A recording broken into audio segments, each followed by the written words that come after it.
Hi everyone, my name is Shubhi Pathak और आज हम बात करने वाले हैं सप्लाई। सप्लाई एक बहुत ही इम्पॉर्टेंट टॉपिक है इकोनॉमिक्स का और इसे पढ़ना बहुत ही ज़्यादा ज़रूरी है।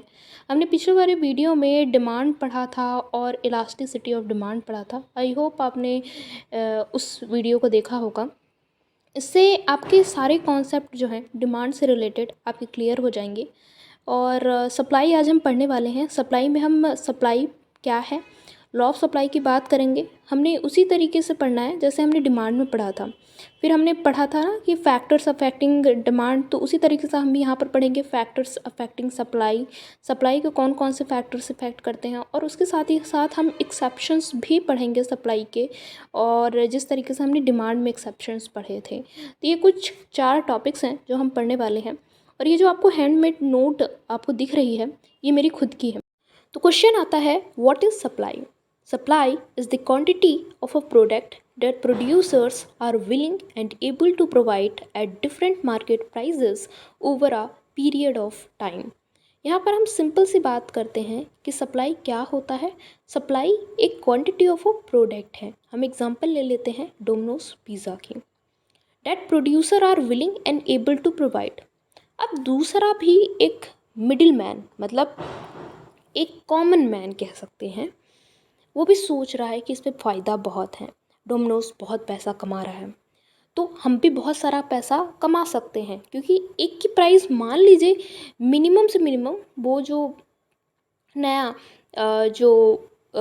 इसका जो सेलर होगा वो 100 रुपये रखेगा, है ना। सबसे हाईएस्ट अगर हम बात करें हाईएस्ट क्वालिटी की पिज़्ज़ा, क्योंकि वो शुरू शुरू में ओपन कर रहा है तो प्राइजेस कम रखेगा, ठीक है। तो वो तो ये सोच रहा है, ठीक है। पर क्या उसके पास उतने पैसे हैं दुकान खोलना? पहले तो आप शॉप खोलोगे, फिर उसके बाद आपका लोगों को काम करने के लिए बुलाओगे कि भाई आप काम करो, है ना। फिर उनको भी पैसा देना होगा, फिर जो आप मटेरियल यूज़ कर रहे हैं वो भी आपको ख़रीदना पड़ेगा, है ना। तो वो चीज़ें होती हैं। और यहाँ पर एक और कॉन्सेप्ट है different market prices. Different market prices क्या होता है? डोमिनोज़ की पिज़्ज़ा की कॉस्ट अलग होगी, लापिनोज़ की पिज़्ज़ा की कॉस्ट अलग होगी, है ना। तो हर एक मार्केट के प्राइजेस जो होते हैं वो अलग अलग होते हैं, ठीक है। और एक स्पेसिफिक टाइम पीरियड की बात की गई है, मतलब 2016 में कुछ अलग होगा, 2017 में कुछ अलग होगा, 2018 में कुछ अलग होगा, और 2022 में कुछ अलग होता है। तो ये एक सिंपल सा कॉन्सेप्ट था सप्लाई का, और मैंने यहाँ पर मेंशन भी किया है कीवर्ड में कि आप क्वांटिटी ऑफ अ प्रोडक्ट याद रखिएगा, producer are willing and able का आप ध्यान रखिएगा, डिफरेंट मार्केट प्राइजेस का आप ध्यान रखिएगा, पीरियड ऑफ टाइम का आप ध्यान रखिएगा। लॉ ऑफ सप्लाई का सिंपल सा कॉन्सेप्ट है। जिस तरीके से लॉ ऑफ डिमांड में ये बात कही गई थी कि अगर प्राइस बढ़ता है तो क्वांटिटी डिमांड घटेगी, यहाँ पर डायरेक्ट रिलेशनशिप है, वहाँ पर इनवर्स रिलेशनशिप था। तो यहाँ पर डायरेक्ट रिलेशनशिप या पॉजिटिव रिलेशनशिप होगा। मतलब अगर प्राइस बढ़ता है तो क्वांटिटी सप्लाइड जो होगी वो बढ़ेगा, और प्राइस घटता है तो क्वांटिटी सप्लाइड भी घटेगी। यहाँ पर जब हम ग्राफिकल रिप्रेजेंटेशन की बात कर रहे हैं तो सिंपल सी कि पहले प्राइस P ज़ीरो थी तो क्वांटिटी क्यों ज़ीरो हुई, फिर प्राइस बढ़ी तो क्वांटिटी भी बढ़ गई। तो यहाँ पर याद रखिएगा जो सप्लाई कर्व होगा वो कैसा होता है, अपवर्ड स्लोपिंग होता है, और डिमांड कर्व कैसा होता था, वो डाउनवर्ड स्लोपिंग था। तो ये चीज़ भी आप याद। अब कौन कौन से फैक्टर्स सप्लाई को इफ़ेक्ट करते हैं? यहाँ पर price of commodity x, price of inputs, price of related goods, technology और नेचुरल फैक्टर्स की बात की गई है कि क्या इनका रोल होता है लॉ ऑफ सप्लाई में। तो सबसे पहले हम बात करते हैं प्राइस ऑफ कमोडिटी एक्स। यहाँ पर भी हमने वही बात की कि यहाँ पर डायरेक्ट रिलेशनशिप होता है। यहाँ पर सप्लाई कर्व भी अपवर्ड स्लोपिंग होता है। मतलब जब प्राइस जो है किसी भी कमोडिटी की अगर वो हाई रहेगी तो उसकी जो सप्लाई है वो भी इंक्रीज़ होगी। क्यों ऐसा? क्योंकि सप्लायर ये जान रहा है कि इसमें हमें ज़्यादा प्रॉफिट होगा, क्योंकि प्राइजेज़ हाई हैं तो हम ज़्यादा अगर सप्लाई करते हैं तो लोग ज़्यादा लेंगे, क्योंकि डिमांड जो है कम हो जाती है पर सप्लाई जो है, क्योंकि हम यहाँ पर याद रखिएगा जब भी हम सप्लाई की बात करेंगे तो हम प्रोड्यूसर के पॉइंट ऑफ व्यू को देखेंगे, वो ज़्यादा सप्लाई करने का सोचेगा जब प्राइजेस हाई होंगे। इसीलिए यहाँ पर डायरेक्ट रिलेशनशिप होता है। अब हम बात करते हैं प्राइस ऑफ इनपुट्स की या फैक्टर्स ऑफ प्रोडक्शन की। फैक्टर्स ऑफ प्रोडक्शन चार ही होते हैं: land, labour, capital and entrepreneur. अगर इनकी कॉस्ट ऑफ प्रोडक्शन लो है तो सप्लाई जो होगी गुड्स की मार्केट में वो ज़्यादा होगी, और अगर इनकी कॉस्ट ऑफ प्रोडक्शन जो है वो ज़्यादा हो गई तो मार्केट में जो गुड्स होंगे उनकी सप्लाई कम हो जाएगी, और यहाँ पर आप देख रहे हैं डाउनवर्ड स्लोपिंग होता है। अब कॉस्ट ऑफ प्रोडक्शन का डायरेक्ट रिलेशन होता है प्राइजेस में, क्योंकि जब आप लैंड के लिए रेंट पे करेंगे, लेबर को वेजेस देंगे, अब कैपिटल है तो उसमें इंटरेस्ट होता है, और इंटरप्रेन्योर को क्या चाहिए भाई, प्रॉफिट ही चाहिए। तो इनमें क्या होता है, प्राइस में ही सिंपल सा समझ लीजिए कि प्राइस की ही बात की गई है। तो अगर प्राइजेस हाई रहेंगे इनके तो सप्लाई कम रहेगी, और प्राइजेस अगर इनके कम रहे तो सप्लाई ज़्यादा रहेगी। अब तीसरा है टेक्नोलॉजी का।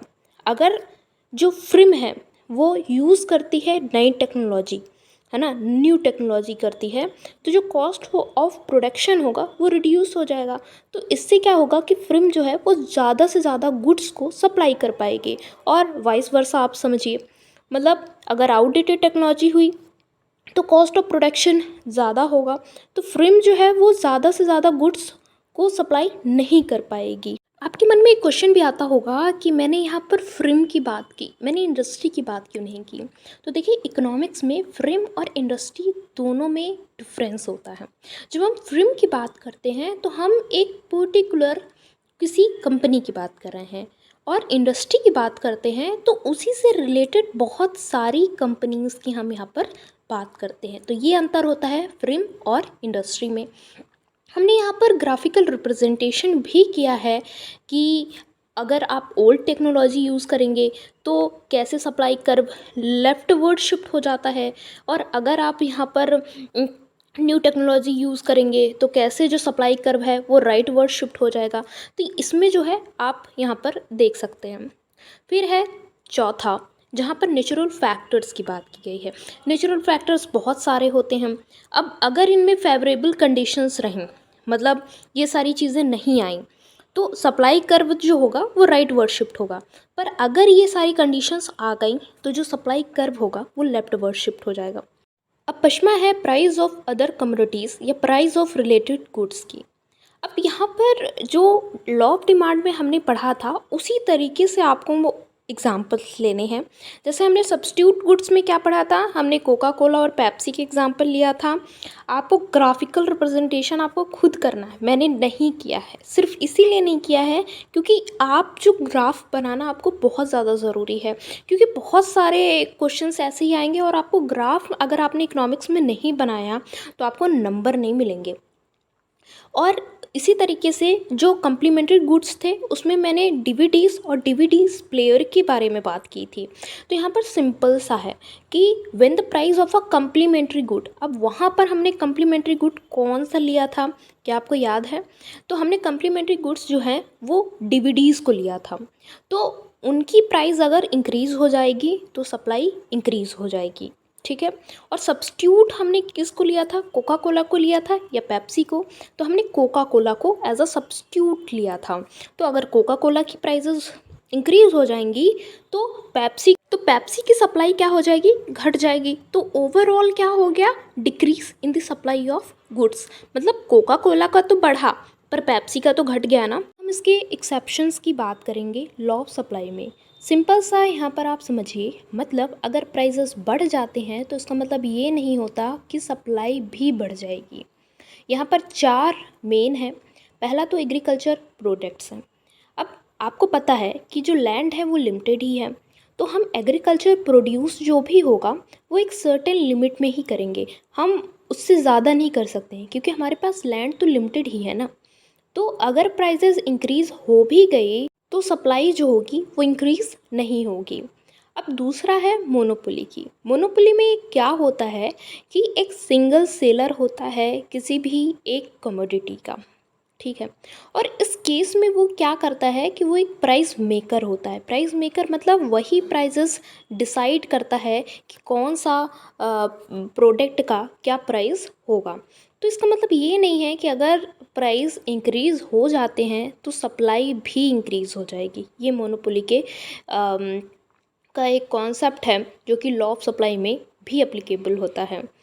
अब तीसरा है पेरिशेबल गुड्स का। पेरिशेबल गुड्स जो होते हैं, जब हम पेरिशेबल गुड्स की बात करते हैं तो यहाँ पर वो गुड्स होते हैं जो कि आप जैसे देखते हैं कि जो एग्रीकल्चर प्रोडक्ट्स होते हैं वो पेरिशेबल गुड्स के अंदर आते हैं, मतलब वो 1-2 दिन से ज़्यादा चल ही नहीं पाते। तो सेलर ये सोचता है कि हम इसको लेस प्राइस में ज़्यादा से ज़्यादा गुड्स बेच दें, जिससे हमें, देखिए, इन गुड्स से हमें लॉस तो होगा, ये तो सेलर जानता है, पर ये भी वो जानता है कि हमने पैसे तो लगाए हैं, अब थोड़ा बहुत तो पैसा निकल के आ जाए। तो इसलिए पेरिशेबल गुड्स में यही होता है कि लो प्राइसेस में भी जो सेलर होता है वो ज़्यादा गुड्स बेचता है। और चौथा है रेयर गुड। रेयर गुड्स क्या होते हैं? जो बहुत ही ज़्यादा प्रीशियस होते हैं, लाइक डायमंड। अब उनकी जो सप्लाई होगी वो लिमिटेड ही होगी, भले ही प्राइसेस इंक्रीज़ हो जाएं पर उनकी सप्लाई इंक्रीज़ नहीं होगी। चाहे केस हो एग्रीकल्चर प्रोडक्ट का, चाहे केस हो मोनोपोली का, दोनों में ही सप्लाई कर्व जो होगा वो वर्टिकल होगा, ये पैरेलल टू वाई एक्सिस होगा। क्योंकि प्राइजेज़ अगर बढ़ा दिए गए तो ये एश्योरेंस नहीं मिलती है कि क्वांटिटी भी बढ़ा दी जाएगी। इसीलिए आपको ग्राफ में स्पष्ट दिख रहा है कि पहले प्राइजेज़ P0 थी तो भी क्वांटिटी Q0 ही थी, फिर प्राइस जब बढ़ी P1 हुई तो क्वांटिटी वही रही जो पहले थी, Q0 ही थी। अब जो ग्राफ है पेरिशेबल गुड्स का, पेरिशेबल गुड्स में जैसे कि आप देख रहे हैं कि जो प्राइस थी पहले P0 थी तो क्वांटिटी जो सप्लाई की गई वो Q0 थी। फिर उसके बाद जब प्राइस कम की गई P1 थी तो क्वांटिटी जो है वो बढ़ा दी गई Q1, और इसीलिए इसका जो सप्लाई कर्व होता है वो डाउनवर्ड स्लोपिंग होता है। और ऐसा क्यों होता है पेरिशेबल गुड्स में कि इसका ग्राफ जो है वो डाउनवर्ड होता है, इसका रीज़न भी मैंने बता दिया था। ग्राफ जो होता है रेयर गुड्स का वो भी पैरेलल टू वाई एक्सिस होता है। और क्यों होता है ये आपको पता है कि प्राइस कितनी भी बढ़ा दी जाए पर उनकी जो क्वांटिटी सप्लाई रहेगी वो हम नहीं उसे बढ़ा सकते हैं, क्योंकि वो रेयर हैं, वो बहुत ज़्यादा प्रीशियस होते हैं, और जो ज़्यादा प्रीशियस चीज़ें होती हैं वो रेयर ही होती हैं, लाइक डायमंड। आई होप आपको ये वीडियो अच्छा लगा होगा। अगर आपको ये वीडियो अच्छा लगा है तो अपने दोस्तों के साथ भी शेयर करिए इसको। और अगर अभी तक आपने लाइक शेयर सब्सक्राइब नहीं किया है तो ज़रूर करें। Thank you so much.